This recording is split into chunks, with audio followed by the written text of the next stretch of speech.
There's some bad news in Texas public schools. It's April 26, 2024, and these are your headlines. Well, this episode is going to be a little bit different. We have three different stories talking about what's been happening inside of Texas government-run public schools.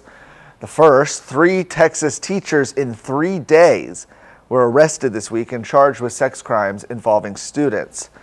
Ernest Herrera was arrested Monday after he admitted to sexual contact with a 13-year-old student, claiming they had developed a relationship. Herrera taught social studies at Southside Independent School District's La Soya Middle School in San Antonio. He was charged with improper relationship between educator and student, a second-degree felony punishable by 2 to 20 years in prison. Andrew McCown was arrested Wednesday and charged with having an improper relationship with a 17-year-old female student. He's a math teacher and football coach at Roosevelt High School in San Antonio's Northeast ISD. He was reportedly placed on leave in March and will be terminated. By the way, McCown was arrested in 2022 for drunk driving while he was a teacher and coach at Robinson ISD. Another football coach, Perryton ISD Athletic Director Cole Underwood, was arrested Wednesday and charged with sexual assault of a child, a second-degree felony. The alleged victim is a Perryton High School student, reportedly a 14-year-old girl.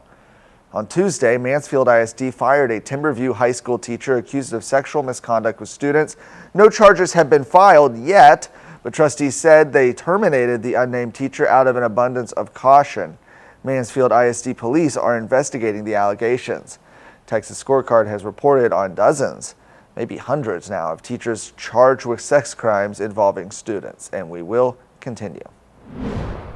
And in an update to one of those stories, after a Houston teacher was arrested and jailed for allegedly sex trafficking 3 students, a Harris County judge has lowered her bond.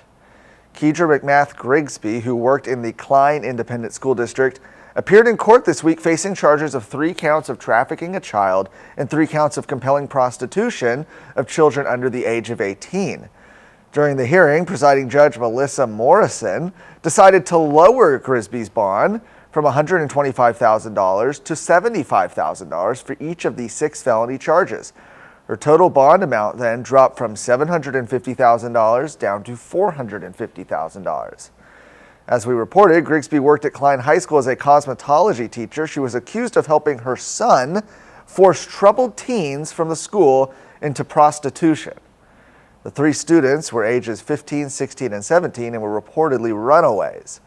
Well, after Grigsby was arrested, Klein ISD immediately placed her on administrative leave and wrote a message to parents saying they have no intention of allowing her back into Klein ISD or any Klein ISD school. They've been called the most powerful political entity in Texas.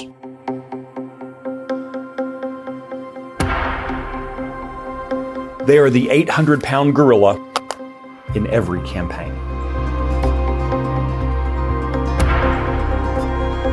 Texas wouldn't look the same without them, for better or for worse.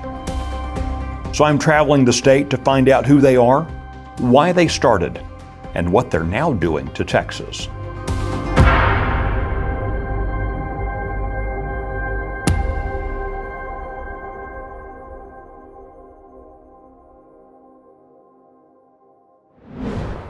Last up, Conroe Independent School District trustees are facing pushback from parents regarding a book that contains an online resource that was caught pushing children to change their gender without parental consent.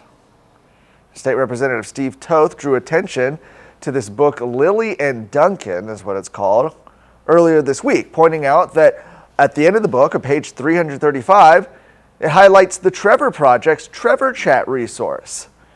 We'll talk more about that in a second. You should know this book is available in high school and junior high school libraries to students as young as 7th grade. Conroe ISD, quote, now provides a resource guide to help your child to change gender without your knowledge, Representative Toth said. So very thoughtful of them. Now, who's the Trevor Project? Well, they're a nonprofit organization that claims their goal is to prevent suicide among LGBTQ plus youth all year round. However, the group's Trevor Chat resource, which can be accessed without parental consent, has come under fire for the conduct of some of its administrators. Essentially, it's an online feature where young people can go and be coerced into gender mutilation procedures by adults who are essentially strangers on the internet. Now, a motion by the Conroe ISD School Board to remove the book failed 3-3 to 1. Conroe ISD's decision to keep the book in school libraries comes as the board is also considering new bylaws regarding its School Health Advisory Committee that can prevent individuals fighting questionable books in the district from serving on the panel. For more of today's stories, go to texasscorecard.com.